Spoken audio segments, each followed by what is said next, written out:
So today let's talk about the city of TAINTSVILLE, a cool spot tucked between two busy cities in sunny Seminole County, Florida. TAINTSVILLE, with its funny name and its friendly feel, is a great place to explore if you're interested in Orlando area history, if you want a glimpse into the authentic old Florida, or if you just want to know about the East Orlando city. You see the sign by the road as you drive by with that funny name.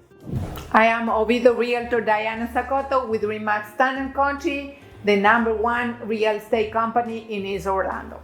And I'm Realtor Scott Garrison, also with ReMax Town & Country. We've been living here and selling real estate here for over 36 years. Before that, I grew up here, I went to Winter Park High School, and I later graduated from UCF just down the road. And we know the community now, inside and out. Today, we are finding out about that neat TAINTSVILLE sign you see out here in State Road 419 Aloma. Driving along, you will see the sign for the city of TAINTSVILLE, a small community between Oviedo and Chuluota in Seminole County, Florida. It's known for its quirky name and its rural feel. It was originally a bustling citrus farming area, and now it's mostly residential with about 80 residents who live on some pretty big lots, sometimes acres and acres for their house. Now, there's not much to do there besides fishing and boating on Lake Eva, but the history is interesting. Before urban sprawl that we have here in East Orlando today, there were more open spaces in eastern Seminole County, making it hard for the rural residents to pinpoint their exact location. So in the early 1970s, those who lived near Lake Eva had trouble getting deliveries and giving directions due to the lack of distinct landmarks between Oviedo and Chuluota. There was only a fire tower there, which you can still see if you drive out there now, on the left-hand side, heading from Oviedo out to Chuluota. Local resident Theodore Peterson said, "We were tired of explaining that we reside behind the fire tower on the unmarked road." So what to do? Among the roughly 30 neighboring families, the notion of establishing their own community began to circulate. Initially kind of a joke, the idea gradually gained traction. They had no intention of formal incorporation. Their aim was simply to establish a sense of place. And they sought to maintain their distinctiveness from the two larger neighboring towns, particularly when rapidly expanding Oviedo was looming, which appeared to be annexing neighborhood areas at an alarming rate, like cities do. Now, this was back during the late 60s, early 70s. During a casual conversation, Boyd Best, who was a teenager at the time, was tending to the yard of residents Lee and Mary Gross. He voices frustration about the challenge of pinpointing one's home or residence when it seemed to fall between two established towns. So Boyd said something like, "We ain't quite in Chuluota, and we definitely tain't in Oviedo." So they said, "Tain't Oviedo and tain't Chuluota either." So the idea of TAINTSVILLE came into existence.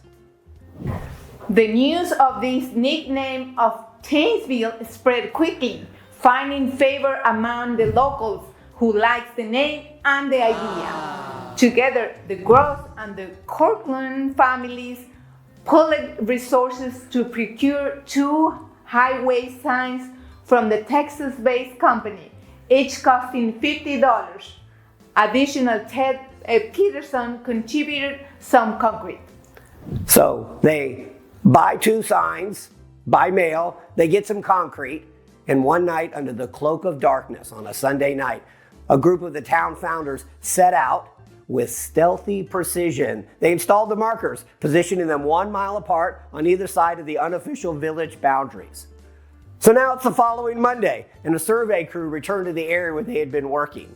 Confusion abounded when they questioned whether they were in the correct location. Where did TAINTSVILLE come from? For a brief period, both Seminole County and the state of Florida officials were puzzled by the suddenly appearance of a mysterious new settlement. The signage appeared professional, and each entity assumed that the other had erected it. So about a week later, the truth came to light that it was a bunch of residents just put a sign up, made it look good. And the government removed the signs like governments do. But then there was another chapter. Undeterred, the 30 families comprising the budding community were unwilling to surrender quite so easily. So in the autumn of 1971, they started a petition campaign, finally causing a local commissioner, Greg Drummond, to meet with the townsfolk at the old fire tower, of course, which is the only real landmark.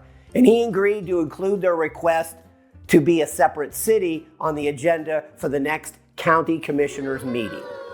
At that meeting, an informal assembly representing the majority of the prospective town's residents made a compelling case. The board ultimately consented to officially recognize the 700-acre area as TAINTSVILLE.